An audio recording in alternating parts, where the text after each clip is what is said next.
ప్రభు అయిన యేసుక్రీస్తు వారి ఘననామములో దేవునికి మహిమ కలుగునుగాక. మొదటిగా ఈ సమయం ఇచ్చినటువంటి దేవునికి మహిమ, అదేవిధంగా ప్రేమతో ఆహ్వానించి ఈ శ్రేష్టమైన సమయాన్ని మరి కొద్ది నిమిషాలు మీతో దేవుని మాటలు పంచుకోవడానికి మరి దేవుని ఏర్పాటులో సమయం ఇచ్చినటువంటి దైవ సేవకులకు, ఆత్మీయ తల్లిగారికి, అలాగే ఆత్మీయ సహోదరి సహోదరులకు, మరి బంధువులు, దేవునిలో శారీరకంగా అందరూ బంధువులైన మీకందరికీ ప్రభువైన యేసుక్రీస్తు వారి ఘననామములో శుభాలు, అందరికి వందనాలు తెలియజేస్తూ ఉన్నా. మంచిది దేవుని బిడ్డలారా, ఈ శ్రేష్టమైన సమయంలో పరిశుద్ధ లేఖన వాక్యముల నుండి కొద్ది నిమిషాలు మనం దేవుని మాటలు విందాం. వాక్య భాగాన్ని చదువుకుందాం. యోహాను రాసిన మొదటి పత్రిక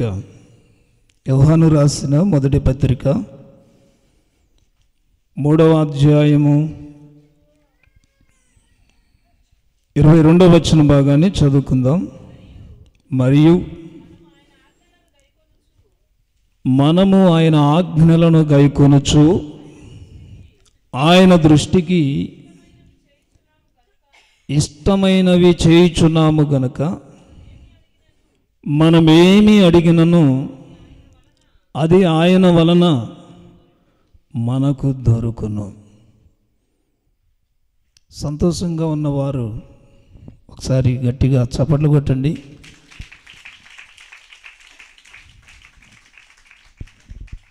బాధలో ఉన్నటువంటి వారు ఒకసారి గట్టిగా దేవునికి స్తోత్రం చెప్పండి. అంటే ఎవరికి బాధలు లేవా? అంటే దేవుడు మీరు అడిగే ప్రతిదీ కూడా ఆయన తీరుస్తూ ఉన్నాడు, అంతేనా? బాధలు లేవంటే అంతే కదా. మరి గమనించండి దేవుని బిడ్డలారా, దేవుని మాటలను బట్టి మనం గమనిస్తే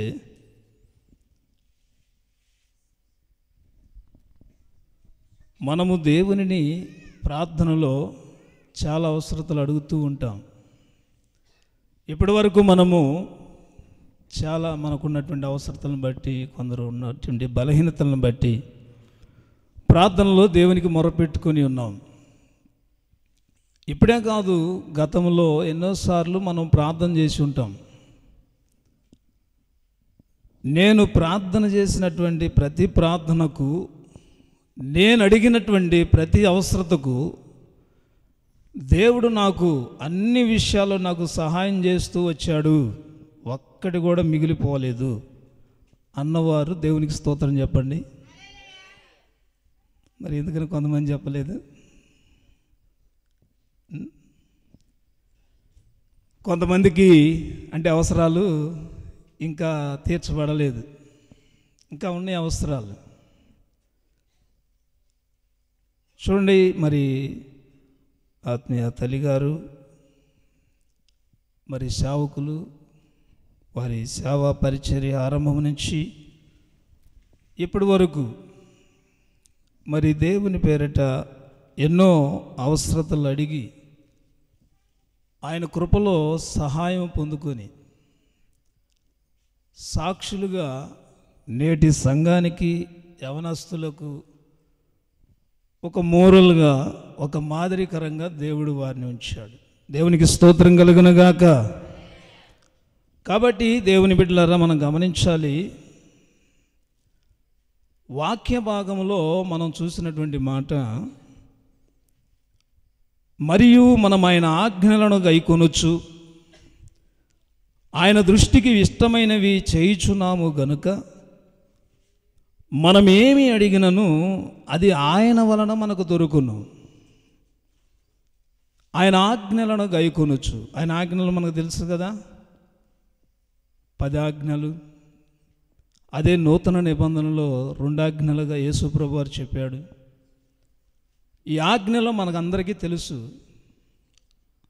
ఆజ్ఞలను మనము అనుసరించాలంట మొట్టమొదటిగా. తర్వాత రెండవదిగా ఆయన దృష్టికి ఇష్టమైనవి చేయుచున్నాము గనుక, ఆయన దృష్టికి ఇష్టమైనవి చేసేటువంటి వారంగా ఉంటే మనం ఏది అడిగిననో అది మనకు ఆయన వలన దొరుకుతుంది. కొంతమంది పొందుకున్నాము, కొంతమంది పొందుకోలేము అంటున్నారు. కొన్ని పొందుకున్నాము, కొన్ని పొందుకోలేకపోయామంటున్నారు. దానికి కారణం ఏంటంటే, ఒకవేళ ఆయనకి ఇష్టమైనవి ఇంకా మనము చేయట్లేదేమో, ఆయన ఆజ్ఞలు ఏవైతే ఉన్నాయో వాటిని ఇంకా మనం అనుసరించట్లేదేమో. ఈ రాత్రి వేళ సమయంలో దేవుని యొక్క వాక్యాన్ని బట్టి మనము పరిశీలన చేసుకొని, ప్రభువా నువ్వు చెప్పే వాక్యములో అడుగుడి మీకు ఇవ్వబడును, ఎదుగుడి మీకు దొరుకును, తట్టుడి మీకు తీయబడునని నువ్వు సెలవిచ్చి ఉన్న దేవుడవు. నాకు మొర్రపెట్టుము, నీకు ఉత్తరం ఇచ్చేదనని వాగ్దానం ఇచ్చిన గొప్ప దేవుడు అయి ఉన్నావు. మరి ఏంటయ్యా నా పరిస్థితి? ఈ రాత్రివేళ సమయంలో ఈ వాక్యాన్ని బట్టి ఒకవేళ నాలో ఆజ్ఞలు పాటించినటువంటి లోపం ఉందా? నీ దృష్టికి ఇష్టమైనవి చేయనటువంటి లోపము నాలో ఉందా? ఎందుకని నేను అడిగినది పొందుకోలేకపోతున్నానని చెప్పి ఒక్క నిమిషం మనం దేవుని మాటలను బట్టి ఆలోచన చేయవలసినటువంటి అవసరం ఉందంటారా లేదంటారా? అవసరత ఉందన్నవారు ఒకసారి దేవుని స్తోత్రం చెప్పండి. ఏంది చిన్నగా చెబుతున్నారు? ఏ అవసరతలే, అంత అవసరత ఏముంది అన్నట్టుగా చెబుతున్నారు. దేవుని బిడ్డలారా, పరిశుద్ధ లేఖన వాక్యంలో మనం గమనించినట్లయితే కొన్ని 4 గుంపులు వారు మనకు కనపడతారు. ఒకరేమో తమకిష్టం వచ్చినట్లుగా బ్రతికినటువంటి వారు, కొంతమంది ఏమో అసలు ఎవరికి ఇష్టం లేకుండా బ్రతికేటువంటి బ్యాచ్, మరొక బ్యాచ్ ఏమో కొంతమందికైనా ఇష్టంగా బ్రతికేటువంటి బ్యాచ్, మరొకరేమో దేవునికి ఇష్టలుగా బ్రతికే బ్యాచ్. ఎంతమంది చెప్పాను? 4 బ్యాచీలు వారు. మొట్టమొదట ఎవరంట? మళ్ళొకసారి చెబితే చెబుతామంటారు. దేవునికి స్తోత్రం కలుగును గాక. తమకిష్టం వచ్చినట్లుగా బ్రతికే బ్యాచ్. వీళ్ళు ఎక్కడో ఉండరు, ఇక్కడే ఉన్నారు, మన మధ్య ఉంటారు. తర్వాత అసలు ఎవరికి ఇష్టం లేకుండా బ్రతికేవాళ్ళు. మూడో బ్యాచ్ ఏమో కొంతమందికైనా ఇష్టంగా బ్రతుకుతారు కొంతమంది. నాలుగో బ్యాచ్ అసలు మనుషులు అసహించుకున్నా, ఎవరేవి చేసుకున్నా ఏదైనా కానీ దేవునికి ఇష్టంగా బ్రతికే బ్యాచ్. వారు బైబిల్ గ్రంథంలో ఉన్నారు. అలాంటి వారు నేటి సమాజంలో కూడా ఉన్నారు. చూద్దాం బైబిల్ గ్రంథంలో ఉన్నటువంటి వారు ఎవరో చూద్దాం. లూకా సువార్త 16వ అధ్యాయము 25వ వచన భాగాన్ని చూద్దాం. మొదటిగా లూకా సువార్త 16వ అధ్యాయము 25వ వచన భాగాన్ని చూద్దాం. అందుకు అబ్రహాము, కుమారుడా, నీవు నీ జీవిత కాలమందు నీకిష్టమైనట్లు సుఖం అనుభవించితివి. చాలు. ఈయన ఎవరమ్మా? ధనవంతుడు.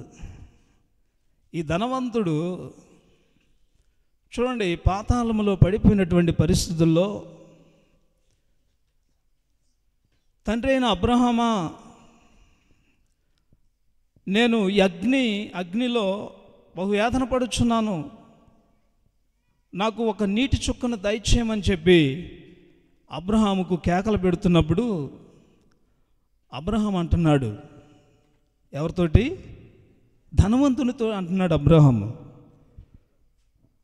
కుమారుడా, నీవు భూమి మీద జీవించినంత కాలము నీకు ఇష్టం వచ్చినట్లుగా బ్రతికా. అవును, చాలామంది ఇలాంటి బ్యాచ్లో చాలామంది ఉన్నారు. మన కుటుంబంలో ఉన్నారు, మన సంఘంలో ఉన్నారు, సమాజంలో ఉన్నారు, దేశంలో ఉన్నారు, ప్రపంచంలో ఉన్నారు. వారు ఎంతకాలం వాక్యం విన్నా, వారు ఎంతకాలమో జీవిస్తున్నా, ఇది తప్పు అని తెలియజేసినా వారు రూటు మార్చుకోరు, వారు బ్రతుకు మార్చుకోరు. వారికి ఇష్టం వచ్చినట్లుగానే బ్రతుకుతూ ఉంటారు, వారికి ఇష్టం వచ్చినట్లుగానే బ్రతుకుతూ ఉంటారు.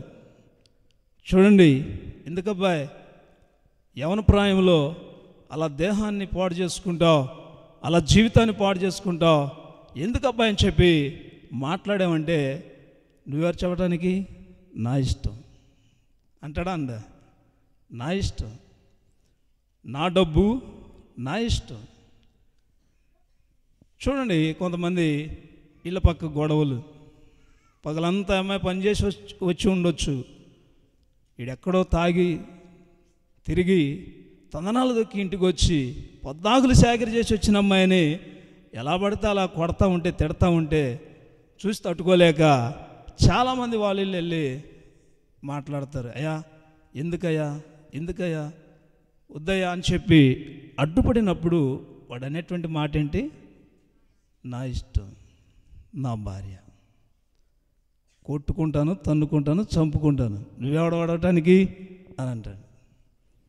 చూడండి, చాలామంది పిల్లల విషయంలో కూడా ఈరైతే దేవుని వాక్యాన్ని విని వాక్య క్రమంలో నడవటం చాదగదు, కానీ మరి లోకంలో కొన్ని నీతులు, కొన్ని మంచి మార్గాల గురించి కూడా తెలుసుకొని కూడా ఆ మార్గాలను అనుసరించటం తెలియదు. కానీ తెలిసి తెలియని పిల్లలండి, చిన్నపిల్లలు, తెలిసి తెలియని పిల్లలు వాళ్ళ మాట వినలేదనుకో ఏం చేస్తారు? ఇక నాకు తెలిసిన ఒక ఆమె ఉంది, రేపుగా నా రోడ్డుకి పోయావా, ఎలాగని ఒక రోడ్డు ఉంది మాకు దగ్గర ధూళిపాల, హైదరాబాద్ హైవే, ఆ రోడ్డు మీదకి పోయావా అట్ల కాడతో వాత పెడతానని చెప్పింది. ఎవరితో? పిల్లగాడితో. ఆ మాట అన్న వాళ్ళని చూశారు, కానీ వాత పెట్టిన వాళ్ళని మీరు ఎప్పుడైనా చూసారా? ఏది అట్ల కాడ వాత, వాత అంటే బెత్తాలతో చేతులతో కొడతారు, అది కాదు. నేను ఒకరోజు అలా కూర్చుంటే పక్కన వచ్చి కూర్చున్నాడు వాడు, ఇలా నిక్కర పైకి లాక్కుంటున్నాడు. అది నిక్కర తగిలి ఇంకా మంట పడుతుందేమో, నిక్కర పైకి లాక్కుంటున్నాడు. నేను చూసా, తొళ్ళకే పెట్టిందండి. ఏంది అది పైకి లాక్కుంటున్నావు, ఏంది అసలు ఆ పుండేంది, అట్లయింది, 2-3 వాతలుగా ఉంది ఏంటంటే, సహజంగా ఇప్పుడు కామెరలో ఏదైనా అయితే దానికి కొన్ని వాతలు పెడతారు, చేతికి పెడతారు. ఇదేమైనా కొత్త జబ్బు వచ్చింది అంటారా, ఇలా వాతలు పెట్టుకున్నావు ఏంటంటే, పక్కన ఉన్నోడు చెబుతున్నాడు, అంకులు ఆ వాతలు ఎందుకు పెట్టింది, ఆ వాతలు ఎవరు పెట్టారో తెలుసా నీకు అంటాడు. నాకేం తెలుసు చెప్పురా బాబు అంటే, వాడంటాడు వాళ్ళ అమ్మ పెట్టిందని. ఇదేందిరా, తల్లా లేకపోతే రాక్షస ఇలా వాతలు పెట్టింది ఏంటంటే, ఏం లేదు అంకులు, వాళ్ళ అమ్మ ఆ రోడ్డుకు పోవద్దురా, లారీలు వస్తున్నాయి, బస్సులు వస్తున్నాయి అని చెప్పింది. ఈడేమో మాట వినకపోయాలకే వాతలు పెట్టింది. నేను కల్లారా చూశాను. అట్ల కాడతో వాతలు పెడతానన్న వారిని విన్నాను, కానీ మీరు చూసారా లేదు, కానీ నేను మాత్రం కల్లారా చూశాను. ఆ సమయంలో చూడండి, కొంతమంది వద్దు వద్దని చెప్పి పెద్దవారు మనసు ఊరుకోలేక నాయనమ్మో తాతయ్య అమ్మమ్మో తాతయ్య అడ్డుపోయారంటే, అమ్మమ్మ ఊరుకో ఇంకా ఊరుకో అని చెప్పానంటే ఊరుకుంటుందేమా? లే అడ్లే, ఎన్నిసార్లు చెప్పాలా, వీడికి అసలు భయమే లేదు, తాట తీయాలండి. ఊరుకోమని చెప్పి ఆ పెద్ద తల్లి, ఆ నాయనమ్మ అమ్మమ్మ కావచ్చు, ప్రాణం ఊరుకోలేక అడ్డుపడతా ఉంటే, అప్పటికే ఆగకపోతే ఆ పెద్దమ్మ, పెద్దోళ్ళకే బుద్ధి లేదు, పిల్లలకేం తెలుసు అని చెప్పి ఒక చిన్న మాట అంటే చాలు, దానికే ఇక పెద్ద వాదనలు. ఏంది నువ్వేంది మాట్లాడేది మధ్యలో, నా పిల్ల నా ఇష్టం అనేవాళ్ళు ఉన్నారా లేదండి? ఆమెకు లేక నీకు ఆడించి వచ్చారు అసలు? నా పిల్ల నా పిల్లగాడు నా ఇష్టం అని, ఇలా నా ఇష్టం అనే కేటగిరీలో ఉన్నటువంటి వారు కొంతమంది ఉన్నారు. మన ఇష్ట ప్రకారంగా చేస్తే ఐజీ గారు అంటూ ఉంటాడు ఎక్కువగా, ఆయన మెసేజ్లో ఉండదు, నా ఇష్టం నా ఇష్టం నా ఇష్టం అన్నట్టుగా నువ్వు చేస్తే తనిష్టంగా చేసేవాడు తనిష్ట ప్రకారంగా నిన్ను గుంటలో పెట్టి గంట కొడతాడు అంటాడు ఆయన. దేవునికి స్తోత్రం కలిగిన గాక. మంచిది. ఇప్పుడు ఎవరిని చూసాం? నా ఇష్టం అనేటువంటి వాళ్ళని చూసాం. ఇంక ముగిద్దామా? దేవునికి స్తోత్రం కలిగిన గాక. మంచిది. రెండవ మాట, 2వ దినవృత్తాంతముల గ్రంథము 21వ అధ్యాయం 20వ వచన భాగం. మీరు ఇంటేనండి, నిద్రపోతే నిద్రపోయింది, నేను మాత్రం చెప్పేది ఇంతే. ఉరకటం నా వల్ల కాదు. 30 ఏండ్ల వాడు యెరూషలేములో 8 సంవత్సరములు ఏలి ఎవరికి నీ ఇష్టం లేని వాడై అతడు చనిపోయి. ఎవరంటే ఈ దౌర్భాగ్యుడు? ఎవరంటమ్మా? యెహోరాము అనేటువంటి ఒక రాజు. ఎన్నేళ్ళు బతికాడంట? చదవమ్మ ఒకసారి మళ్ళా. అతడు ఏలన ఆరంభించినప్పుడు 32 ఏండ్ల వాడు. యెరూషలేములో 8 సంవత్సరాలు ఏలేను. ఇప్పుడు 32 8 40 సంవత్సరాలు. 40 సంవత్సరాల కాలంలో చూడండి, ఎవరికి ఇష్టం లేకుండా బతికాడంట. ఎవరికి ఇష్టం లేకుండా బతికి పరదేశులమో ప్రియులారా అన్నాడు. చూడండి, ఇప్పుడు ఇది ఒక రెండో బ్యాచ్. ఈ బ్యాచ్ ఎవరంట? ఎవరికి ఇష్టం లేకుండా బ్రతికే బ్యాచ్. కొంతమంది ఉంటారు అసలు ఎవరికి ఇష్టం లేకుండా జీవిస్తూ ఉంటారు. తల్లికి, తండ్రికి, స్నేహితులకి ఇలాంటి ఇలాంటి ఇలాంటి వాడు అనుకోలేదు నేను అసలు అన్నట్లుగా బ్రతుకుతూ ఉంటారు కొందరు.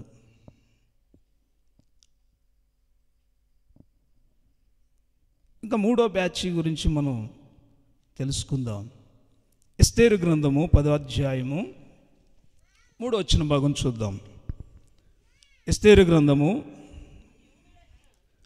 యూదుడైన మొర్దెకై రాజైన అహష్వేరోషునకు ప్రధానమంత్రిగా నుండి తన వారందరితో సమాధానముగా మాట్లాడుచు తన జనుల యొక్క క్షేమమును విచారించువాడును, యూదులలో గొప్పవాడునై తన దేశస్థులలో చాలామందికి ఇష్టడుగా ఉండెను. దేవునికి స్తోత్రం కలుగును గాక. చాలామందికి ఇష్టడుగా ఉన్నాడా? అందరికి ఇష్టడుగా ఉన్నాడా? చాలామంది కంటే అంటే అందరికీ ఇష్టడుగా లేడు, కానీ కొంతమందికైనా ఇష్టడుగా ఉన్నాడు. ఏ ముఖ్యమంత్రి అయినా, ఏ ప్రధానమంత్రి అయినా, చివరికి దైవ సేవకులమైన మేమైనా అందరు ఇష్టపడేవాళ్ళు ఎవరు ఉండరండి. మమ్మల్ని కూడా కొంతమంది ఇష్టపడితే కొంతమంది ఏమో ద్వేషించే వాళ్ళు ఉంటారు కదా. కనుక అందరిని ఇష్టపడేటువంటి వ్యక్తులు ఉండరు. కాకపోతే తమకున్నటువంటి ఆ సద్గుణాలను బట్టి, మంచి గుణాలను బట్టి కొందరైనా ఇష్టపడేటువంటి ఆ జీవితం కలిగినటువంటి వాళ్ళు కొంతమంది ఉంటారు. వారిలో ఈ మొర్దెకైనటువంటి భక్తుడు మనకు కానొస్తున్నాడు. చూడండి, ఇప్పుడు 3 రకాల బ్యాచ్ల వారిని చూసాం. మొట్టమొదటి వాళ్ళు ఎవరంట? తమకిష్టం వచ్చినట్లుగా బ్రతికే బ్యాచ్. రెండో బ్యాచ్ అసలు ఎవరికి ఇష్టం లేకుండా బ్రతికే బ్యాచ్. మూడో బ్యాచ్ కొంతమందికైనా ఇష్టంగా బ్రతికే బ్యాచ్. ఇంకా 4వ బ్యాచ్ చూద్దాం. హెబ్రీయులకు రాసిన పత్రిక 11వ అధ్యాయం 5వ వచన భాగం. హెబ్రీయులకు రాసిన పత్రిక 11వ అధ్యాయం 5వ వచన భాగాన్ని చూద్దాం. విశ్వాసమును బట్టి ఆనోకు మరణము చూడకుండానట్లుగా కొనిపోబడెను. అతడు కొనిపోబడక మునుపు దేవునికి ఇష్టుడై ఉండెనని సాక్ష్యము పొందెను. గట్టిగా బిగ్గరగా దేవునికి స్తోత్రం చూద్దాం. అంతేనా? ఇంకొంచెం లేదా? ఒకసారి గట్టిగా చెబుదాం. మంచిది దేవుని బిడ్డలారా. ఆనోకు చూడండి, తను దేవునికి ఇష్టుడని సాక్ష్యం పొందాడు. దేవునికి ఇష్టుడుగా జీవించాడు.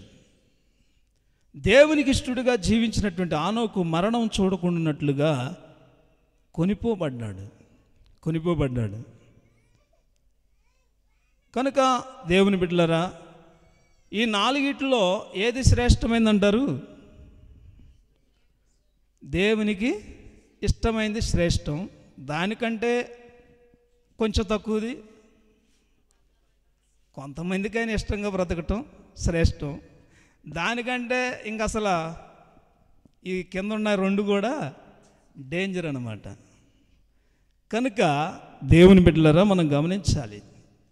మన మూలవాక్యంగా చదువుకున్నటువంటి ఈ వాక్యములో ఆయన దృష్టికి ఇష్టమైనది చేయుచున్నాము గనుక మనం ఏది అడిగినను ఆయన మనకు ఆయన వలన మనకు అది దొరుకుతుంది. మనకు చాలా అవసరతలు ఉంటాయి, కుటుంబంలో చాలా అవసరతలు ఉంటాయి.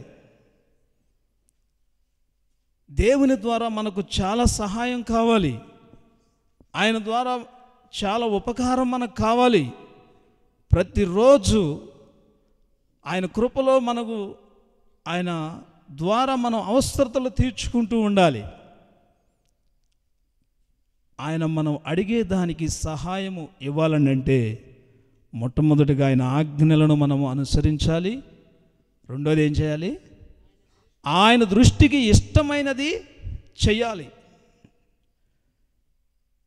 ఆయన దృష్టికి ఇష్టమైనది చేయాలి. చూడండి, ఇష్టమైనది చేయాలనే దాంట్లో మనము మొట్టమొదట దేవునికి ఇష్టంగా ఉండాలనేది నేర్చుకున్నాం ఇప్పటి వరకు. ఏం చేస్తే దేవునికి ఇష్టంగా ఉంటామంటే దేవుని యొక్క చిత్తాన్ని అనుసరించి జీవించినప్పుడు మనం దేవునికి ఇష్టమైన పిల్లలుగా ఉంటాం. తర్వాత మనం ఏం చేస్తే దేవుడు ఇష్టపడతాడు, ఎలా ఉంటే దేవుడు ఇష్టపడతాడు అనేది కొన్ని విషయాలు క్లుప్తంగా మనం తెలుసుకొని సమయాన్ని ముగించుకుందాం. గమనించండి దేవుని బిడ్డలారా, సమూయేలు మొదటి గ్రంథం 12వ అధ్యాయం 22వ వచన భాగం. సమూయేలు మొదటి గ్రంథం 12వ అధ్యాయం 22వ వచన భాగాన్ని చూద్దాం. యెహోవా మిమ్మును తనకు జనముగా చేసుకొనుటకు ఇష్టము కలిగి ఉన్నాడు. దేవునికి స్తోత్రం కలుగునుగాక. దేవునికి మనలో ఏమి ఇష్టమంట అమ్మా? మనం ఆయన జనముగా ఉండటం ఆయనకిష్టం. ఆయన జనముగా ఉండటం ఆయనకిష్టం. చూడండి, భూమి మీద దేవుడు మానవ జాతిని సృజించి మొట్టమొదట ఏదైనా తోటలో ఆదాము అవ్వలను ఉంచి అది నిర్మల యుగంగా, తర్వాత ఆదాము అవ్వలను బయటికి వెళ్ళగొట్టిన తర్వాత మనసాక్షి యుగంగా, మానవ పరిపాలన యుగంగా, తర్వాత వాగ్దాన యుగంగా, ధర్మశాస్త్ర యుగంగా, ఇంకా ఈ విధంగా కొన్ని 10 యుగాలుగా పరిశుద్ధ బైబిల్ గ్రంథాన్ని దేవుడు మానవ జాతికి చూపించాడు. అయితే గమనించినట్లయితే దేవుని బిడ్డలారా, మరి ఒకానొక సమయంలో ప్రజలు చూడండి, మానవ పరిపాలన యుగంలోకి వచ్చేలకే ఎలా ఉన్నారంటే వారికి ఇష్టం వచ్చినట్లుగా జీవిస్తున్నారు, వారికి ఇష్టం వచ్చినట్లుగా బ్రతుకుతున్నారు మనుషులు. భూలోకములో దేవుడు మానవులను చూసినప్పుడు బలాత్కారముతోనూ పాపముతోనూ నిండిపోయి ఉన్నారు. ఆ పరిస్థితుల్లో దేవాది దేవుడు నోవాహును చూశాడు. నోవాహుతో ఒక వాగ్దానం చేశాడు, నువ్వు ఓడను కట్టుకో, ఆ ఓడలో మీరు ప్రవేశించండి, నేను మిమ్మల్ని దీవిస్తానని చెప్పాడు. దేవుని మాట నోవాహు విన్నాడు, ఓడ కట్టుకున్నాడు. అక్కడి నుంచి వాగ్దాన యుగం, అబ్రహాము వరకు వాగ్దాన యుగం. ఆ తర్వాత అబ్రహాము కుమారులైనటువంటి ఇస్సాకు, యాకోబులతో కూడా వాగ్దాన యుగంలో ముందుకు కొనసాగింది. ఆ వాగ్దాన యుగంలోనే దేవుడు అంటాడు, తర్వాత నిన్ను గొప్ప జనముగా చేస్తాను, ఆశీర్వదిస్తానని చెప్పిన తర్వాత వారు దేవుని చిత్తానికి లోబడి కొంతకాలం దీవించబడుతూ ఉంటారు. ఆ తర్వాత మోషే కాలం కాడికి వచ్చేలకనే ఈ ప్రజలంతా మరలా దారి తొలగిపోతున్నటువంటి పరిస్థితుల్లో ఉంటారు. అప్పుడు మోషే ద్వారా దేవుడు ధర్మశాస్త్ర యుగాన్ని స్థాపిస్తాడు. ధర్మశాస్త్రాన్ని ఎవరైతే పాటిస్తూ ధర్మశాస్త్రానికి లోబడి జీవిస్తారో వారిని అంటాడు దేవుడు, నా మాట విని నా మాట ప్రకారంగా మీరు నడుచుకున్నప్పుడు నేను మీకు దేవుణ్ణి ఉంటాను, మీరు నాకు ప్రజలై ఉంటారు అని చెప్తాడు. సరే, ఆ మాట ప్రకారంగా కొంతకాలం వారు ధర్మశాస్త్రానికి లోబడి కొంతకాలం జీవిస్తారు. దేవుడు వారికి తోడుగా ఉండి ఐగుప్తు బానిసత్వం నుండి వారిని విడిపించి ఎన్నో గొప్ప అద్భుతమైన కార్యాలు, ఆశ్చర్యమైన కార్యాలు దేవుడు వారి పట్ల చేసి వాగ్దాన దేశానికి మరలా నడిపించే నేపథ్యంలో చూడండి, వాళ్ళు అప్పటికప్పటికే తొట్టుపాటు పడుతున్నట్లుగా దేవుడేం చెప్పాడు, మీరు కుడికి కానీ ఎడమకు కానీ తొలగకూడదు. అందుకే నిర్గమాకాండం 20వ అధ్యాయంలో అంటాడు, నన్ను ప్రేమించి నా ఆజ్ఞలు గైకొను వారిని నేను 1000 తరాల వరకు కరుణించువాడినై ఉన్నాను. నా చిత్తానికి లోబడకుండా మీకు ఇష్టం వచ్చినట్లుగా జీవించాలనుకుంటే తల్లిదండ్రుల దోషము వారి కుమారుల మీదకి రప్పిస్తూ 3-4 తరాల వరకు వారి మీదకి శాపం వస్తుందని కూడా చెప్తాడు. కనుక దేవుని బిడ్డలారా, ఇంటనే ఉన్నారు, కానీ కొంతకాలం పాటిస్తున్నారు, తర్వాత వదిలిపెడుతున్నారు. మన పిల్లలు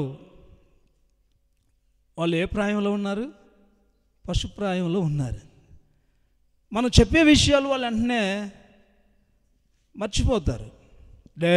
గుర్తుందా, నిన్నేం జరిగిందో గుర్తుందా అని అంటాం మనం. అండ్ అప్పుడు అమ్మో నిన్న కొట్టింది కదా, ఈరోజు కూడా కొట్టిద్దాము అని చెప్పి కొంచెం అది గుర్తు చేసుకుంటారన్నమాట. నువ్వు పూర్తిగా మర్చిపోయాడు, కొన్నాళ్ళకి మళ్ళీ పూర్తిగా మర్చిపోయారు అని చెప్పి మళ్ళీ అప్పుడు 4 తగిలిస్తూ ఉంటాం మనం, అవునా? అలాగనే ఇశ్రాయేలు ప్రజలు కూడా పూర్తిగా మర్చిపోయినప్పుడు దేవుడు కొంత శ్రమలు పెట్టడం, మరలా అబ్బా తండ్రి అయ్యా అని మొరపెట్టినప్పుడు మరలా వాడిని రక్షించుకోవటం.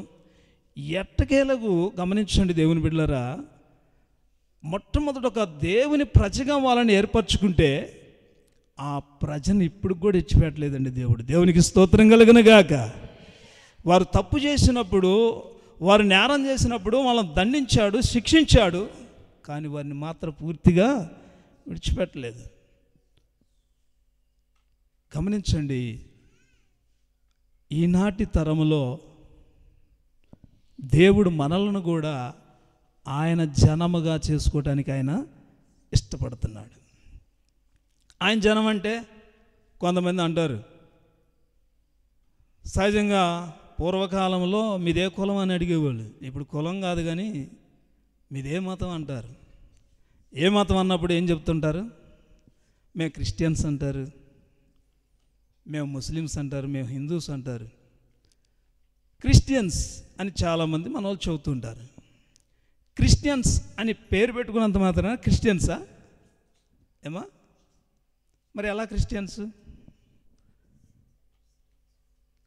అంటే? వాళ్ళు క్రిస్టియన్స్ అని పేరు పెట్టుకుంటే దేవుని ప్రజలు కాలేరు కదా? అవుతారా? కాలేరా?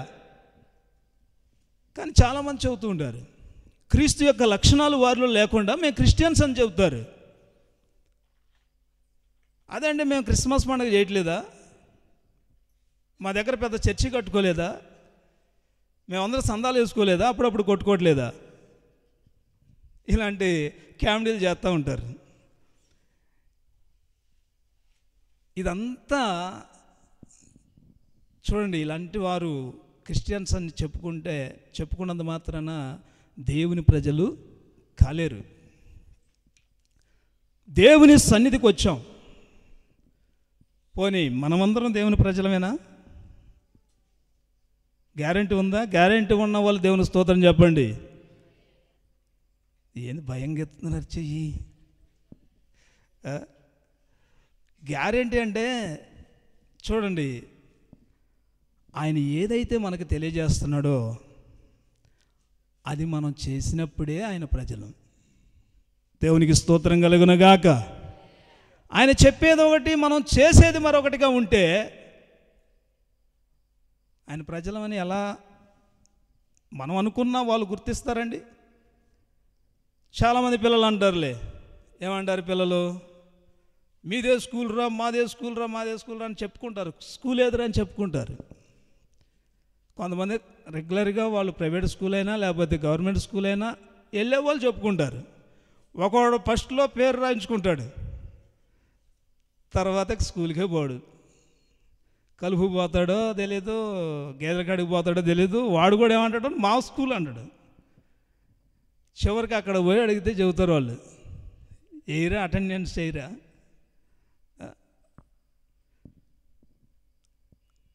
చూడండి, వాడు స్కూల్ క్రమాన్ని పాటించకుండా మా స్కూల్ అని చెప్పుకుంటే ప్రయోజనం ఏముంది?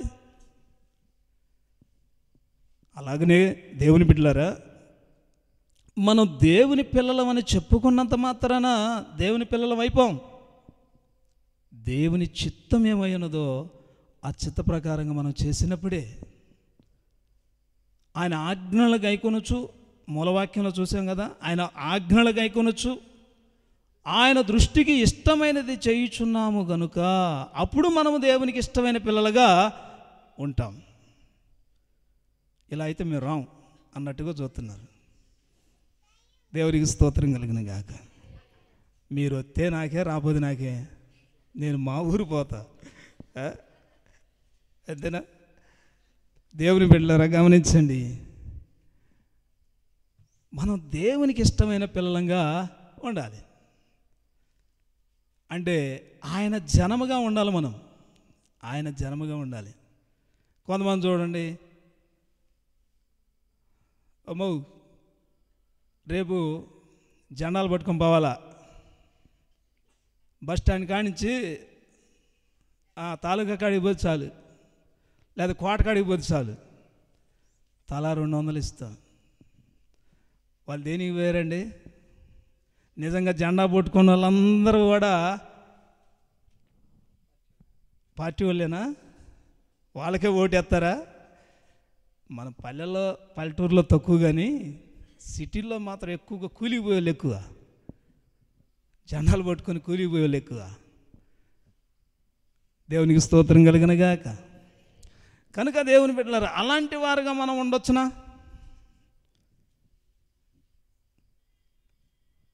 కొంతమంది యేసుప్రభు వారి కాలంలో కూడా ఉన్నారు. యేసుప్రభు వారు వెంబడించినప్పుడు వేల మందిగా కూడి వచ్చారు. ఒకానొక చోట చూడండి, 5 రొట్టెలు 2 చిన్న చేపలు ఎంతమంది తిన్నారట? 5,000 మంది పురుషులే, ఇక స్త్రీలు పిల్లలు కాక. స్త్రీలు పిల్లలు మొత్తం లెక్కేస్తే దాదాపు ఎంత వస్తారో కదా. మరి అన్ని వేల మంది వెంబడించారు. వెంబడించిన వాళ్ళందరూ క్రైస్తవులేనా? వెంబడించిన వాళ్ళందరూ దేవుని బిడ్డలేనా? వాళ్ళు ఎన్ని కేటగిరీలుగా వచ్చిన వాళ్ళు ఉన్నారు ఏమా? కొంతమంది ఏమో స్వస్థత కోసం వచ్చిన వాళ్ళు ఉన్నారు. కొంతమంది ఏమో యేసు ప్రభు వారు ఎక్కడుంటే 5 రొట్టెలు 2 చిన్న చేపలు చేసి పెడతాను రా బాబు, ప్రార్థన పోతే పలహారం వచ్చిద్దే అని వచ్చేటువంటి వాళ్ళు కూడా ఉన్నారు, లేరా? కొంతమంది ఏమో ఆయన చేసే ఆశ్చర్య కార్యాలు చూద్దాంరా బాబు అని చెప్పి ఆశ్చర్య కార్యాలు చూడటానికి వచ్చేటువంటి వాళ్ళు ఉన్నారు. కొంతమంది ఏమో నిజంగా ఆయన బోధ వినటానికి వచ్చేటువంటి వారు ఉన్నారు. ఇంకో బ్యాచ్ ఉన్నారు, ఈ బ్యాచ్ ఇంకా దారుణం. వీళ్ళు ఎవరంటే ఆయనని విమర్శించడానికి శాస్త్రులు, పరిచయులు. అక్కడ కూర్చొని అబ్బో ఈయన మొదలు పెట్టాడు అని చెప్పి అక్కడ పక్కన ఉన్న వాళ్ళకి ఈ వాక్యం ఎక్కనివ్వకుండా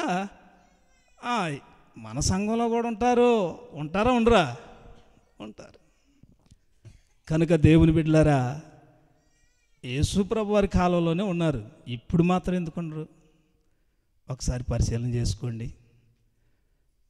నేను ఏ స్థితిలో ఉన్నాను? స్వస్థత కోసం వచ్చానా? పలహారం కోసం వచ్చానా? ఆశ్చర్య కార్యాలు చూడటానికి వచ్చానా? లేకపోతే పాట పాడి నేనేదో ఘనం అని చెప్పుకోవడానికి వచ్చానా? లేకపోతే ఏదో పరిచర్య చేసి నాకు పెద్ద తిరుగులేదని చెప్పుకోవడానికి వచ్చానా? దేనికి వచ్చాను? వాక్యం వినటానికి వచ్చానా? బలపడటానికి వచ్చానా? నిజంగా నేను ఆయన బిడ్డనేనా? మీరు రెండోసారి నన్ను పిలవద్దన్నా కానీ నాకు ఇష్టం. దేవునికి స్తోత్రం కలుగునుగాక. మంచిది దేవుని బిడ్డలారా. ఈ మొట్టమొదటిగా మనము ఎలా ఉంటే దేవునికి ఇష్టమంట? మరే ఎంత చేపు చెప్పుకుందంత కూడా అర్థమైపోయింది. ఆయన జనంగా ఉంటాం, ఆయన జనముగా ఉంటాం.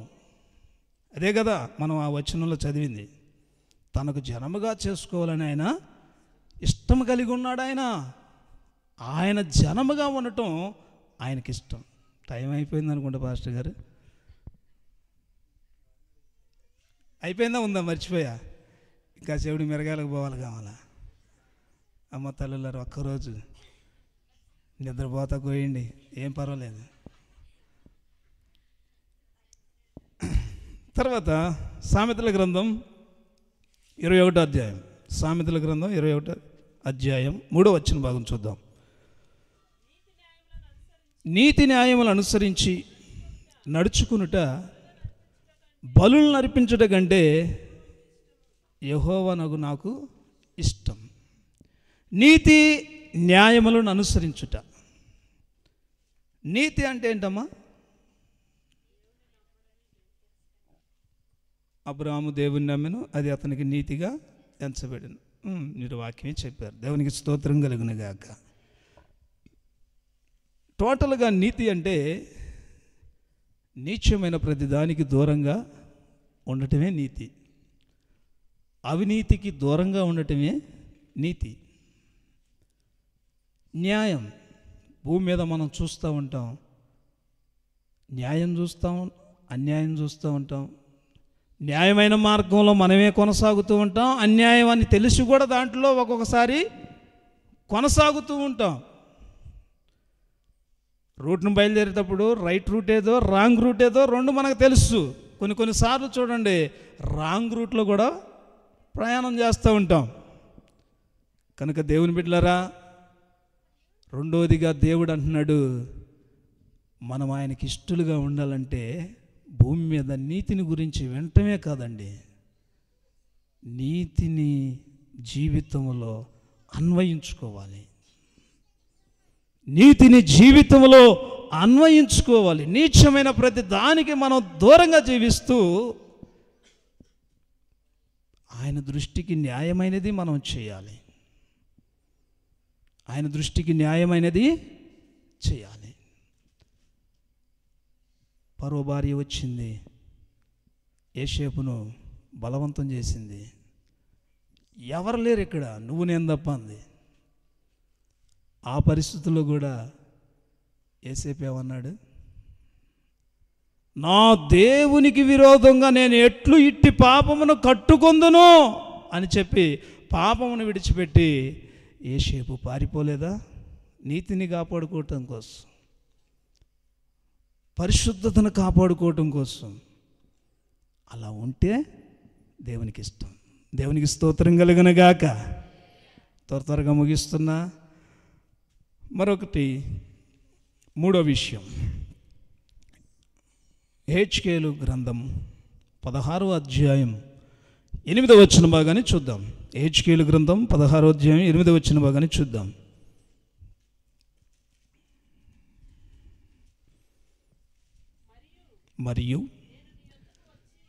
మరియు నేను నీ యొద్దకు వచ్చి నిన్ను చూడగా ఇష్టము పుట్టించు ప్రాయము నీకు వచ్చి ఉండిన గనుక నీకు అవమానము కలగకుండా నిన్ను పెండ్లి చేసుకుందును. దేవునికి స్తోత్రం కలుగునగాక. దేవుడు అంటున్నాడు సార్వత్రిక సంఘముతో, ఇష్టము పుట్టించు ప్రాయము నీకు వచ్చి ఉన్నది గనుక నిన్ను పెండ్లి చేసుకుందును. ఇష్టము పుట్టించు ప్రాయము. ప్రాయం అంటే వయసు. ప్రాయం అంటే వయసు.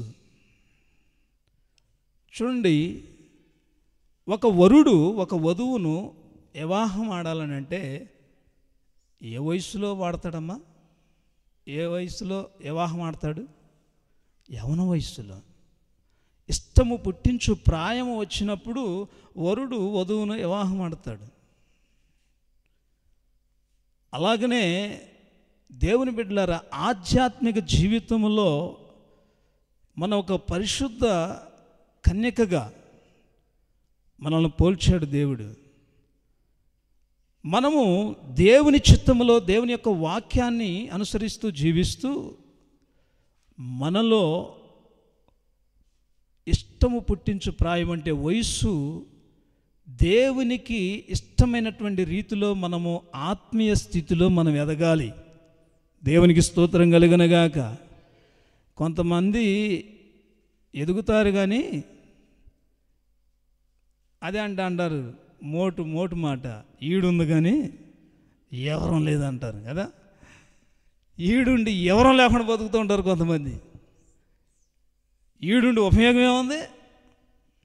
ఎవరమా తమరమా అని అంటారు. అత్తోళ్ళని కనుక్కుంటే బాగా చెబుతారు అన్నమాట. తిండి మాత్రం ఎవరో తరం లేకుండా తిడతామే. అసలు ఏ పని ఆడ చేయాలో తెలియదు అంటుంటారు. అవునా కదా? అవును. కొంతమంది మాటల్లో కూడా ఏం మాట్లాడతారో కూడా ఎవరం తవరం లేకుండా మాట్లాడతారు. అరే ఇక్కడ పెద్దోళ్ళు ఉన్నారే, ఇక్కడ పురుషులు ఉన్నారే, అది ఇదని గమనం లేకుండా కూడా మాట్లాడతారు. పైకేమో నేనుండాలేనయ్యా, నే బ్రతకాలేనయ్యా, నా బిడ్డ త్వరగా వచ్చేయి అనాలి ప్రభు కూడా. ఎక్కడికి వచ్చాము? నేను ఉండాలేనయ్యా, నేను బ్రతకలేనయ్యా అని చెప్పి పాడి ఆడపోయి ఈడు ఉండు కానీ ఎవరం లేకుండా మాట్లాడినట్టుగా మాట్లాడితే ప్రయోజనం ఉందా? ఇష్టము పుట్టించు ప్రాయం. చదువుదాం వాక్య భాగాన్ని. ఎఫెసీయులకు రాసిన పత్రిక 4వ అధ్యాయము 11వ వచనం నుంచి మనం చూస్తే, చదవటానికి 11 నుంచి 15 వచనం వరకు చాలా సమయం పట్టింది కనుక అక్కడ భక్తుడు అంటాడు, మనం అన్ని విషయములలో ఎదుగుదుము అనేటువంటి మాట మనం అక్కడ చూస్తాం. మనం అన్ని విషయములలో ఎదుగుదుము. అన్ని విషయాల్లో ఎదగటం అంటే ఏంటి? తగువాటంలోను, చాడీలు చేయటంలోను, ఇంటిది ఆ ఇంటికి పెట్టడంలోను. ఇయనా ఏమ్మా? అక్కడ వాక్యంలో అవి ఉండవు. ఆ వాక్యంలో ఉన్నటువంటి వాటిలో మనం ఎదగాలి. అప్పుడే మనకి ఇష్టము పుట్టించు ప్రాయము వచ్చి ఉన్నదని దేవుడు మనల్ని గుర్తించి వధువు సంఘంలో మనలను చేర్చుకుంటాడు. ఆయన వరుడై రానై ఉన్నాడు. వధువు సంఘంగా మనం సిద్ధపడి ఉన్నప్పుడు ఆయన చూడండి అక్కడ అంటున్నాడు, నేను నిన్ను పెండ్లి చేసుకుందును అనేటువంటి మాట మనం వింటున్నాం. ఈ ప్రయాస అంతా దేని కొరకంటే, వాళ్ళు అంటారు లోక కళ్యాణం. లోకం ఏడంది కళ్యాణం? అస్సలుది అది పెండ్లి కుమారుడైనటువంటి ప్రభువైన యేసుక్రీస్తు వారు వధువు సంఘం కొరకై రానై ఉన్నాడు. మనమందరం కూడా సిద్ధపడాలి. దేవునికి స్తోత్రం కలుగును గాక. చూడండి తర్వాత ఫిలిప్పీయులకు రాసిన పత్రిక 4వ అధ్యాయం 18వ వచనం. ఈ మాట చూసి సమయాన్ని ముగించుకుందాం. నాకు సమస్తమును సమృద్ధిగా కలిగి ఉన్నది, మీరు పంపిన వస్తువులు ఎపఫ్రోదితు వలన పుచ్చుకొని ఏమీ తక్కువ లేక ఉన్నాను. అవి మనోహరమైన సువాసనయు దేవునికి ప్రీతికరమును ఇష్టమునైన యాగమునై ఉన్నవి. దేవునికి స్తోత్రం కలుగునగాక. చూడండి, పౌలు భక్తునికి ఆది సంఘములో మరి ఆ బిడ్డలు ధారాళంగా పంపినటువంటి దైవ సేవకునికి సేవలో ప్రోత్సాహంగా వారిచ్చినటువంటి చూడండి ఆ కానుకలు ఏవైతే ఉన్నాయో, ఆ అర్పణలు ఏవైతే ఉన్నాయో, ఆ దేవుని భాగాలు, దశమ భాగాలు ఏవైతే ఉన్నాయో వాటి ద్వారా అవి చూడండి, అవి ఎలాంటివి అంట? దేవునికి మనోహరమైనవి అంట, సువాసన అంట, ప్రీతికరమైనవి. కొంతమంది చూడండి అన్ని విషయాల్లో బాగున్నా ఈ విషయంలోకి వచ్చేలకే బిగబట్టే మనస్తత్వం ఉంటుంది. వాస్తవానికి మనం వాక్యం అన్నీ చదువుతున్నాం, అన్నీ గ్రహిస్తున్నాం, అన్నీ చేస్తున్నాం. చూడండి, ఇది వదిలేయచ్చా? ఇది కూడా వదిలేయకూడదు. దేవుని కొరకు మనం ఏది చేయాలో అది దేవునికి చేయాల. ఇయ్యకపోతే దేవుడు ఏమంటున్నాడంటే, మీరు దొంగిలితిరి, నా సన్నిధిని మీరు దొంగిలితిరి. ఆయన ద్వారా మనం ఆరోగ్యం పొందుకున్నాం, ఆయుష్ను పొందుకున్నాం, బలమును పొందుకున్నాం, ఎంతో సంపద పొందుకుంటూ ఉన్నాం. కానీ దేవుని దగ్గరకు వచ్చి దేవుని పని విషయంలో, ఇచ్చే విషయంలోకి వచ్చేలకే ఎందుకో సాతాను ఆ చెయ్యి ముందుకు రానిదు. ఇందాక సేవకులు చెప్పారు కదా, మొక్కుబడులు చేసుకొని డొమ్మా కొట్టిన వాళ్ళు ఎంతమందో కదా, వాటిని మర్చిపోయిన వాళ్ళు ఎంతమందో. ఎన్నోసార్లు అనుకుంటారు, ఇలాంటి ప్రభా రేపు వచ్చే ఆదివారం నుంచి, రేపు వచ్చే నెల నుంచి ఇక నేను చేయాల్సిందని చెప్పి ఇక్కడ బాగా ప్రేరేపించబడతారు. ఒక నెల 2 నెలలు చేసేలకే నువ్వు ఎత్తనవా,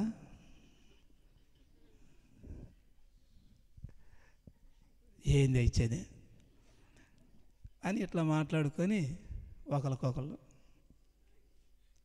చూడండి, యోగి ఇద్దరు తగిలితే ఏమైందంట, బోడిద రాలినట్టు అలాంటి స్థితిలోకి జారిపోతారు చాలామంది. మంచోళ్ళ సమాసం పట్టరు, ఇల్లు మంచోళ్ళ సమాసం పడితే బాగుపడతారు కదా. సాతాను కూడా మంచోళ్ళ సమాసం పట్టనేడు. మీరు ఎన్ని అనుకున్నా, నాతో సేవకులు ఏం చెప్పలే, ఆయనకాలు చూస్తున్నారు ఏంది, మొదట ఆయన చేత చెప్పించావు, మళ్ళీ ఇప్పుడు ఈయన చేత చెప్పిస్తున్నావు అన్నట్టుగా. వాక్యంలో ఉంది ఇది, నేను ప్రత్యేకంగా చెప్పాలని చెప్పానమ్మా. మనం ఏం చేస్తే ఇష్టం అనే దాంట్లో చెప్పుకుంటూ వస్తున్నా, 4వది వచ్చింది. ఏంది అట్లా కోపంగా చూస్తున్నారేంది? దశమ భాగం ఎంత? దశమ భాగం 100 ఎంత? రూపాయ, 10 రూపాయలు. 1000 ఎంత? 10,000 ఎంత? లక్షలు ఎంత? ఎంతమంది దేవుని సన్నిధిలో దేవుని పరిచర్య కొరకు బిగబట్టకుండా సమర్పిస్తారు? వారు ఒకసారి గట్టిగా దేవునికి స్తోత్రం చెప్పండి. అమ్మో, కొంతమంది ఇప్పుడు కూడా మనసు అప్పట్లేదు. ఎందుకు మీకు? వాక్యమే కదా అది. ఇచ్చి నన్ను శోధించ, ఈ కొండ శోధిస్తే ఏమవుతుంది నీకు? పొలం ఉంది, రోజు పోయి మోకాలు వేసి ప్రార్థన చేయి. ఇత్తనం వేసావు, మోకాలు వేసి అయ్యా స్తోత్రం అని చెప్పి ప్రార్థన చేయి, పండిద్దా? ఏ అదనుకు అది చేయాలి, అది చెయ్యాలా? పెట్టుబడి పెట్టాల్సిందే. పెట్టుబడి పెట్టకుండా పొలం ఎట్ట పండుద్ది? చాకిరి చేయకుండా ఎవరైనా కూలీమంటే ఇస్తారా? మేము చిన్నపిల్లలప్పుడు ఇట్నే దసరా సెలవులు అయ్యి సెలవులు వస్తాయి కదా, కొంతమంది అప్పుడు 20 రూపాయలు 15 రూపాయల కూలి బాయ్ కలుపుకొస్తారని అంటే మేము పిల్ల బ్యాచ్ మొత్తం కూడా వస్తాం అని చెప్పి ఒప్పుకొని పోయాం. మాకు ఒక మేస్త్రి మళ్ళీ ఏంది ఒప్పుకొని పోయాం. పోతే పిల్లలమైనా అప్పుడప్పుడు తల్లిదండ్రులమ్మడు పోతాం కదా, మాకు తెలుసు ఏం బేకాలో ఏం చేయాలో. ఏం నవ్వుతున్నారు? కలుపు బీగటం మాకు తెలుసు అంటున్నా. కాబట్టి ఆ తర్వాత ఒకడు వచ్చాడు పెద్దోడు, గుంటూరు. అతడు చేసే పని ఏంటంటే, చూడండి ఇప్పుడు ఈ సానపడతారే ఆడ మలాడు దెబ్బేయటానికి పోతాడు మనోడు, కొన్ని పనికి పొలం పని చేత కాదు. వాళ్ళ ఆవిడ అలిగి తొండపొచ్చింది. తొండపొచ్చేలకే ఈడు కూడా రావాల్సి వచ్చింది. వచ్చి వాళ్ళ అత్త తిడతా ఉంది, గాడిదలు ఉండకపోతే పనికి పోతే రూపాయి తెస్తే బాగుండదుగా, ఎన్నాళ్ళు పెడతారని చెప్పి అత్త తిడతా ఉంది. అత్తడు తిడతా ఉంటే అత్తపోటు తట్టుకోలేక ఓ రోజు ఆడ ఖాళీకి కూర్చున్నాడు. కూర్చుంటే మేము అంతా పిల్లబేచి బయలుదేరిపోతున్నాం. ఏ ఊరు అన్న నీదే అని అంటే, అది గుంటూరు అబ్బాయి, అది వెంకాయ మళ్ళీ అల్లుండి అన్నాడు. సరే మాతో పాటు కలుపుకొస్తావా అంటే, వస్తాను అబ్బాయి అన్నాడు. తీసుకెళ్ళాం. మేము అనుకుంటున్నాం ఇదిగో ఈరోజు మనోడు అక్కడే పాయ బిగుతాడు అనుకుంటున్నాం. మేము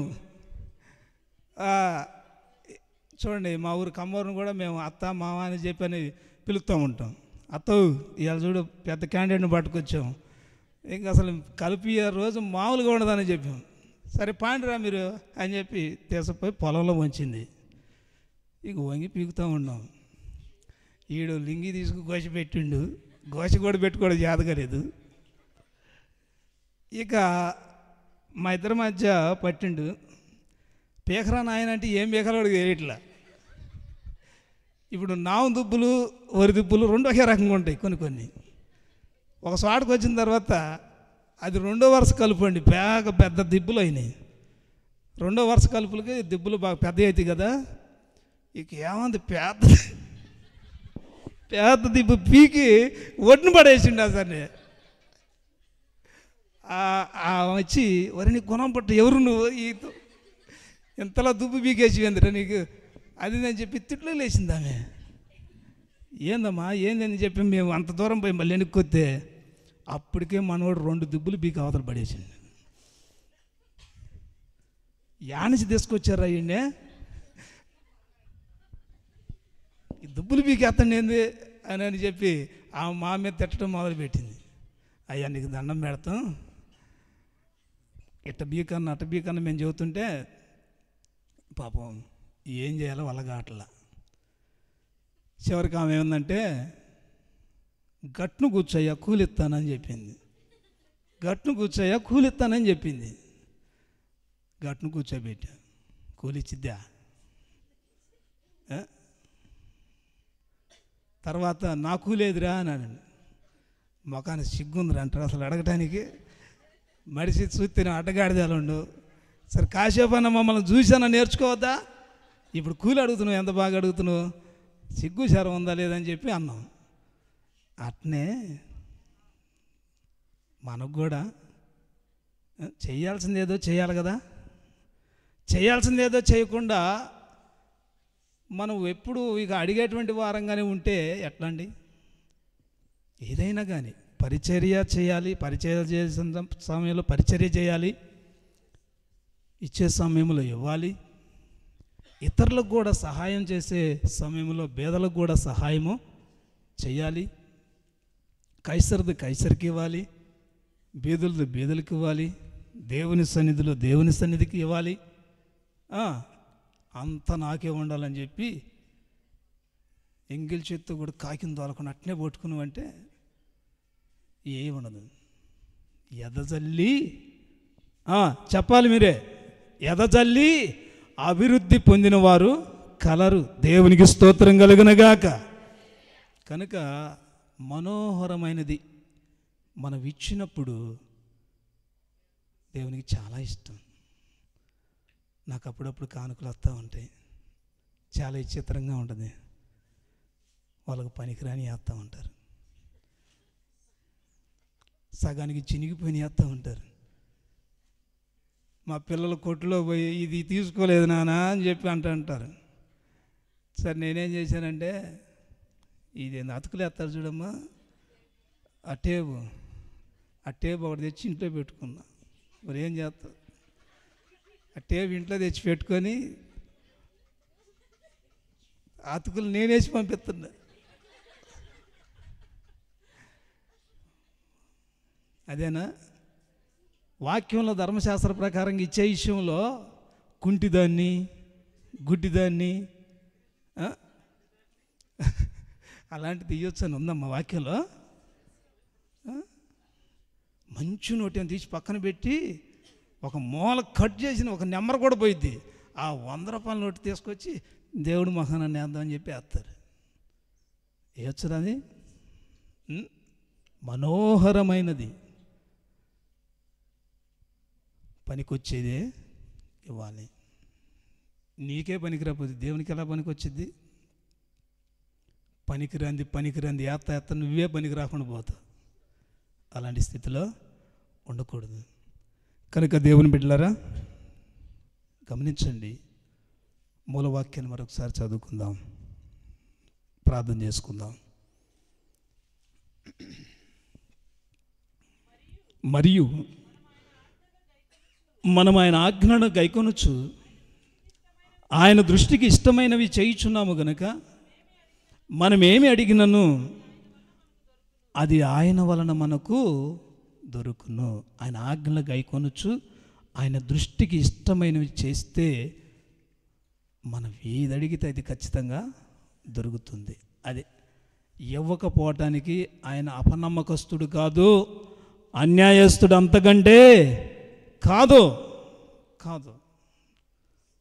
చూడండి, మొట్టమొదటిగా మనం దేవునికి ఇష్టలుగా ఉండాలంటే చూడండి, లోకంలో ఎన్ని రకాలుగా ఉన్నారంట? 4 రకాలుగా ఉన్నారు. ఒకడేమో తనకిష్టం వచ్చినట్టుగా బతికేవాడు, ఇంకొకడేమో ఎవరికి ఇష్టం లేకుండా బతికేవాళ్ళు, ఇంకొకళ్ళేమో కొంతమందికైనా ఇష్టంగా బ్రతికేవాళ్ళు, ఇంకొక బ్యాచ్ ఏమో దేవునికి ఇష్టంగా బ్రతికేవాళ్ళు. ఇప్పుడు మనం ఏం చేస్తే దేవునికి ఇష్టలుగా ఉంటామనేది కూడా మనం తెలుసుకుందాం. ఏం చేస్తే దేవునికి ఇష్టలుగా ఉంటామంట? మనం ఆయన జనముగా ఉంటే ఆయనకి ఇష్టం. రెండవది, నీతి న్యాయములను అనుసరించుట ఆయనకి ఇష్టం. మూడవది, మనము వయస్సుకు కొంది బుద్ధి జ్ఞానము లోకములో ఏ విధంగా ఎదగాలో ఆత్మీయ స్థితిలో పుట్టిన నాటి నుంచి పుట్టిన బిడ్డ పుట్టినట్టే ఉంటాం. ఎవరికి సంతోషమో కాదు కదా. సంఘములో మనం పుట్టిన నాటి నుంచి మనం ఆత్మీయంగా ఎదుగుచూ ఉండాలి. మన ప్రాయము ఇష్టము పుట్టించు ప్రాయములోనికి మనం ఎదుగుచూ ఉండాలన్నమాట. తర్వాత 4వది, ఇచ్చుటలో మనోహరమైనది. ఇచ్చుటలో మనం ఆయనకి ఇష్టలుగా ఉంటే మనం ఏది అడిగినానో అది మనకు అనుగ్రహించటానికి ఆయన సంసిద్ధుడైనటువంటి దేవుడు. కనుక ఆయన చిత్తాన్ని గుర్తెరుగుదాం. అందరూ ప్రార్థన చేసుకుందాం. చాలా మార్లు అనుకుంటూ ఉంటావు నువ్వు,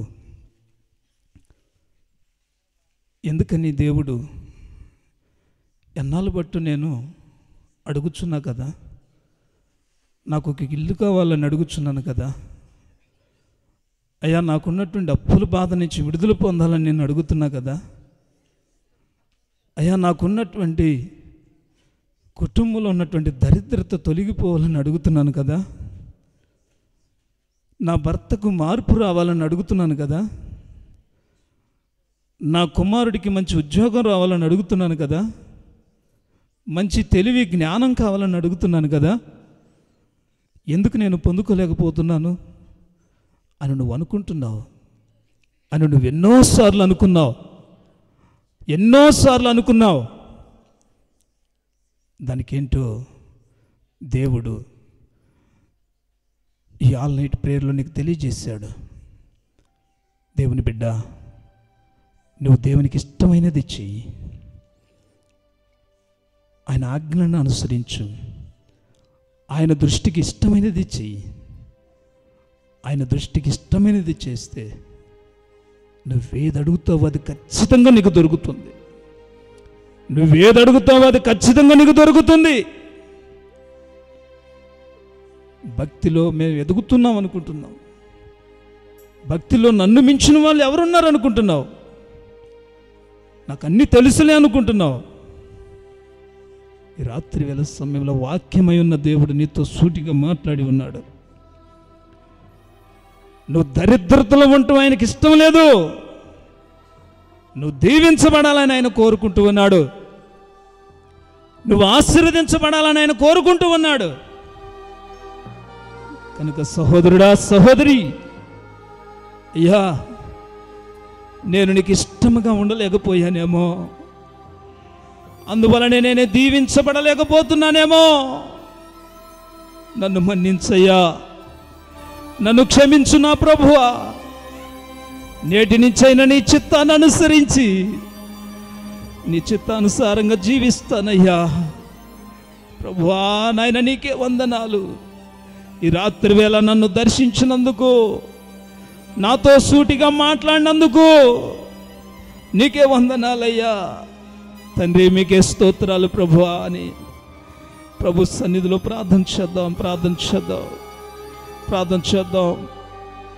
పశ్చాత్తాప హృదయంతో ప్రార్థన చేద్దాం. మనం గొప్పగా చెప్తూ ఉంటాం, కొద్దిగా కూడా చేయలేకపోతున్నాం. మనం చెప్పేది కొద్దిగా ఉండాలి, చేసేది ఎక్కువగా ఉండాలి. దేవుడు అప్పుడు మనల్ని బలపరుస్తాడు, మనల్ని దీవిస్తాడు. అప్పుడు దేవుడు మనల్ని దీవిస్తాడు. ప్రార్థన చేద్దాం. అయ్యా, కృప చూపండి తండ్రి, దయ చూపండి తండ్రి, కనికరం చూపండి తండ్రి. అతిక్రమములు దాచిపెట్టువాడు వర్ధిల్లడు, వాటిని ఒప్పుకొని విడిచిపెట్టువాడు కనికరం పొందుతాడని సెలవిచ్చావు కదయ్యా. నీ సన్నిధిలో మా అతిక్రమములు ఒప్పుకుంటున్నాము నాయన. నీ సన్నిధిలో మా అతిక్రమములను ఒప్పుకొని విడిచిపెడుతున్నాం ప్రభువా. మీరే కృప చూపండి అయ్యా, దయ చూపండి అయ్యా, కనికరం చూపండి ప్రభువా. అయ్యా, నీకే స్తోత్రం. నువ్వు ప్రేమామయుడు అయ్యా, నువ్వు కనికర సంపన్నుడు అయ్యా. అయ్యా, మీకే స్తోత్రాలు. ప్రేమా పూర్ణుడా, స్నేహశీలుడా, విశ్వనాథుడా, విజయ వీరుడా, ప్రేమా పూర్ణుడా, స్నేహశీలుడా, విశ్వనాథుడా, విజయ వీరుడా, ఆపత్కాలమందున్న సర్వలోకమందున్న దీన జనాల దీపముగా వెలుగుచున్నవాడా, ఆరాధింతు నిన్నే లోకరక్షకుడా, ఆనందింతు నీలో జీవితాంతము. నీ కృప ఎంత ఉన్నతమో వర్ణించలేము స్వామి. నీ కృపయందు తుది వరకు నడిపించు యేసయ్యా. నా తోడు నీ ఉంటే అంతే చాలయ్యా, నా ముందు నీ ఉంటే భయమే లేదయ్యా. నా తోడు నీ ఉంటే అంతే చాలయ్యా, నా ముందు నీ ఉంటే భయమే లేదయ్యా. ప్రేమా పూర్ణుడా, స్నేహశీలుడా, విశ్వనాథుడా, విజయ వీరుడా, భాగ్యమే సౌభాగ్యమే నీ దివ్య సన్నిధి. బహు విస్తారమైన నీ కృప నాపై చూపితివే. భాగ్యమే సౌభాగ్యమే నీ దివ్య సన్నిధి. బహు విస్తారమైన నీ కృప నాపై చూపితివే. బలమైన ఘనమైన నీ నామమందు హర్షించి భజించి కీర్తించి ఘనపరతు నిన్ను యేసయ్యా. నా తోడు నీ ఉంటే అంతే చాలయ్యా, నా ముందు నీ ఉంటే భయమే లేదయ్యా. నా తోడు నీ ఉంటే అంతే చాలయ్యా, ముందు నీ ఉంటే భయమే లేదయ్యా. ప్రేమ పూర్ణుడా స్నేహశీలుడా విశ్వనాథుడా విజయ వీరుడా. ఆయన మనకు తోడుగా ఉండాలంటే మనం ఆయనకి ఇష్టమైనవి చేయాలి. ఆయన మనకు తోడుగా ఉంటే ఏ భయం ఉండదు. ఆయన మనల్ని దీవిస్తాడు, ఆయన మనల్ని బలపరుస్తాడు.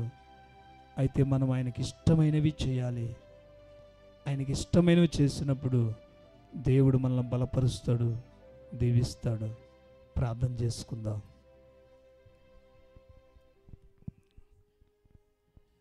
అందరు కూడా లేచి నిలబడదాం. సమయంలో అందరం కూడా లేచి నిలబడినట్లయితే ఈ రాత్రి రెండవ సందేశంగా దేవుడు మనతో చక్కగా మాట్లాడాడు. ఆ మాటలు ఒకసారి మనం జ్ఞాపకం చేసుకుంటూ ప్రభు సన్నిధిలో ప్రార్థన చేద్దాం. అందరు కూడా లేచి నిలబడండి. రెండు చేతులు ఆకాశం వైపు చాపి